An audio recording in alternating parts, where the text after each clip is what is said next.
Assalamualaikum warahmatullahi wabarakatuh. Hai, kembali lagi di Serunya Belajar, belajar bareng Pak Andri. Nah, terima kasih sudah sampai di video ketiga ini ya. Kita akan melanjutkan pembahasan untuk literasi membaca bahasa Indonesia dalam tryout ASBD MKKS Bantul tahap kedua. Kita lanjutkan untuk nomor 21 hingga 30. Selamat menyimak. 21. Penyebab konflik. Nah, kalau kita ingin mengetahui penyebab konflik, maka kita harus menentukan dulu konfliknya. Bagaimana caranya? Mau tidak mau, kita harus membaca teks secara menyeluruh. Konflik itu adalah pertentangan dalam diri tokoh, baik itu secara fisik maupun secara batin. Kalau kita baca teks yang ada, itu ada beberapa konflik. Yang pertama, si tokoh aku ini harus studi tour, tapi orang tuanya tidak punya dana. Akhirnya si tokoh aku ini, dia memutuskan untuk tidak ikut. Tetapi ayahnya merasa tanggung jawab dan anaknya harus ikut. Makanya ayahnya ini pengen ikut. Apa yang terjadi? Ibunya nangis karena tahu bahwa keluarganya itu tidak berkecukupan, anaknya akhirnya memutuskan diri untuk tidak ikut, itu kan sedih banget ya. Tetapi ayahnya itu tetap kokoh bahwa anaknya harus ikut. Nah, maka konfliknya adalah sebenarnya ada di ibu menangis ya. Nah, apa yang menyebabkan ibu menangis itu karena tokoh aku memberitahu bahwa dia tidak ingin ikut studi tour karena tahu keadaan ekonomi keluarganya, tetapi ayahnya secara tegas ingin anaknya ikut studi tour. Oke, lanjut ke nomor 22. Oke, akibat konflik. Ini ceritanya Purbasari dan Purbararang ya. Purbasari itu punya kakak namanya Purbararang. Purbasari ditunjuk oleh ayahnya menggantikan beliau, tetapi Purbararang merasa dilangkahi. Akhirnya Purbararang ini marah gitu kan, ingin menyabotase biar adiknya ini tidak jadi diangkat. Akhirnya dia pergi ke nenek sihir, biar nenek sihir ini memberikan kutukan kepada Purbasari. Akhirnya Purbasari pintel-pintel dan si Purbararang punya alasan untuk mengusirnya. Nah, akibat konflik. Jadi kita tentukan dulu konfliknya apa. Maka konfliknya adalah ketidaksukaan. Kalau menurut Anda nih ya, ketidaksukaan Purbararang ya. Ini nih, konfliknya bermula dari sini. Purbararang itu nggak suka adiknya ditunjuk melanjutkan ayahnya. Kemudian apa yang dilakukan? Maka dia ingin mencelakai, berniat mencelakai adiknya. Nah, niat mencelakai adiknya inilah akhirnya dia kan mau di nenek sihir ini memantrai Purbasari ya. Maka jawabannya yang B ya, bahwa nenek sihir memantrai Purbasari dan membuat bintol-bintol hitam. Nomor 23. Perbedaan pengembangan kedua teks. Oke, di sini kita lihat opsinya dulu. Ini ada diawali tokoh, berarti karena ini semua diawali, kita cuma perlu fokus di kalimat pertama setiap teks. Baik teks 1 maupun teks 2. Di teks 2 ini ada angin berubah perang ya, udah pasti dia sebuah ketegangan. Ya. Jawabannya antara A atau D. Ya kan? Dan kita lihat di sini nih, setiap malam dengan membawa minyak urut, dia menyusur dari gang ke gang. Nah, induk kalimatnya adalah dia menyusul dari gang ke gang. Berarti intinya adalah aksi tokohnya itu yang menyusul dari gang ke gang. Bukan tentang tempat ataupun tentang suasananya. Maka jawabannya yang A. Nomor 24. Oke, perbedaan penggunaan majas.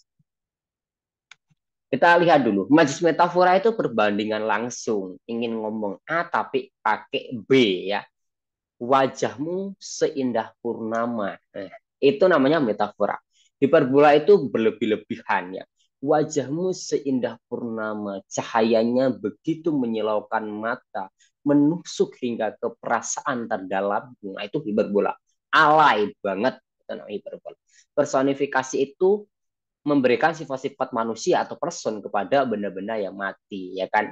Matahari tersenyum kepadaku pagi ini. Nah, itu personifikasi. Simila itu perumpamaan dengan kata bantu. Seperti laksana, bagaikan, umpama, bak. Gitu. Laksana bulan di malam hari. Nah, itu namanya simila. Makanya kita bisa lihat ke dalam teks yang ada. Kalau kita lihat, sebenarnya teks 1 maupun teks 2 ini sama-sama ada yang namanya metafora ataupun personifikasi ya, tetapi yang lebih lebih banyak kalau di teks dua ini kan kapal keruk pernah menjadi pendendang irama hidup kami. Ini jelas personifikasi ya. Kemudian di ini pagi buta ini sebenarnya dia metafora ya. Tapi ini lebih ke personifikasi. Kalau di teks satu ini, tahun demi tahun mengalir deras mikir desir dalam puisi, meluruhkan debar dalam melodi, bla bla bla bla bla. Ini kan alay banget ya. Dia berlebih-lebihan karena terlalu puitis bahasanya. Maka yang itu adalah hiperbola. Berarti yang teks satu hiperbola, teks duanya personifikasi. 25. Bukti latar sore hari. Oke, kita cuma diminta mencari sore hari ya. Matahari sudah berjalan ke barat. Nah, ini sore hari ya kan. Ayam-ayam udah balik ke kandang. Berarti 2 dan 3. Gampang banget ini.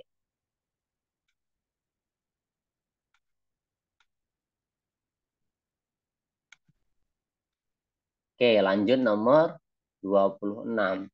Bukti watak tokoh dalam cerita suka menolong. Oke, kita lihat ya.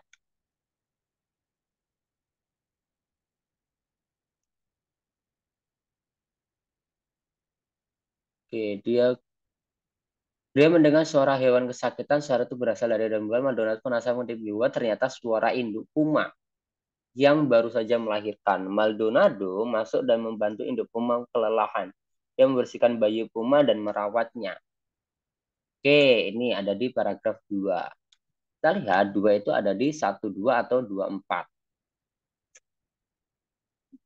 Ternyata induk puma yang memberi bantuan. Nah, ini ya, karena di induk pumanya balas budi, maka jawabannya 2 dan 4 ya.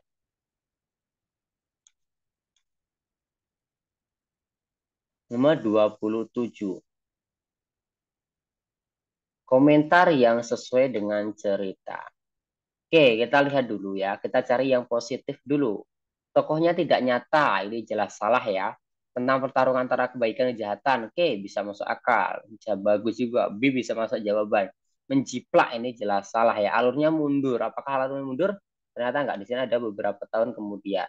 Maka jawabannya yang B. Karena A dan C itu negatif, sedangkan yang D ini tidak sesuai dengan teksnya, maka jawabannya yang B.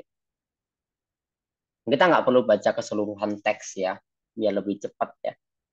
Nomor, nah ini ada teks panjang nih, bisa jadi tentang sinopsis nih kemungkinan, nomor 28 ya, kita lihat. Nah, benar kan sinopsis?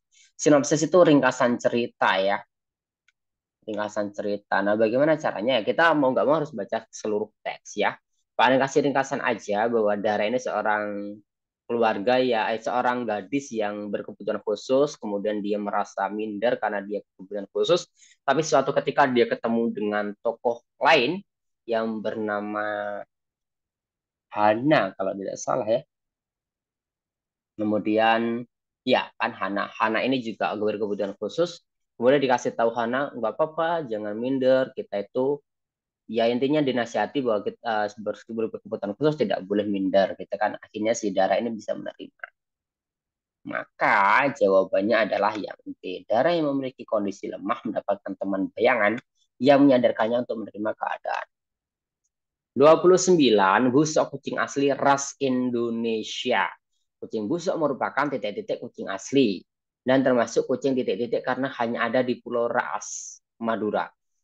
Hanya ada di Pulau Raas. Berarti dia endemik ya. Maka jawabannya yang B. Migrasi itu perpindahan bagi yang belum tahu ya. Migrasi itu perpindahan penduduk, teritori itu daerah kekuasaan, navigasi itu petunjuk arah ya. Nomor 30, urutan kalimat yang tepat. Urutan kalimat ini salah satu soal yang gampang, jadi kalian harus betul ya, jangan sampai salah. Dimulai dengan kalimat nomor 3 dilanjutkan 5 atau 1. Kemungkinan ini dilanjutkannya ke 5, nggak mungkin langsung 1 ya. Coba kita lihat. 3, tetapkan produk yang akan dijual. Oke, mulai dari akun sosial, membuat online shop marketplace ya. Mulai dari ini ya, yang 5, kemudian 1, membuat online shop di marketplace. Kemudian 2 atau 4, kemungkinan 2 ya, jual-jual beli dulu. Oke, setelah 2 maka Oh, melibatkan influencer ini harus yang terakhir karena itu membutuhkan biaya yang paling mahal. Empat, jawabannya yang D ya. Oke, kita udah sampai di nomor 30 ternyata. Jadi sekian dulu video kali ini. Jika kamu suka, silahkan klik tombol suka. Jika kamu merasa video ini bermanfaat, silahkan bagikan ke teman-temanmu. Jika kamu ingin belajar bersama Pak Andrian, silahkan gabung ke grup Telegram yang ada di deskripsi. Terima kasih, sampai jumpa di video berikutnya.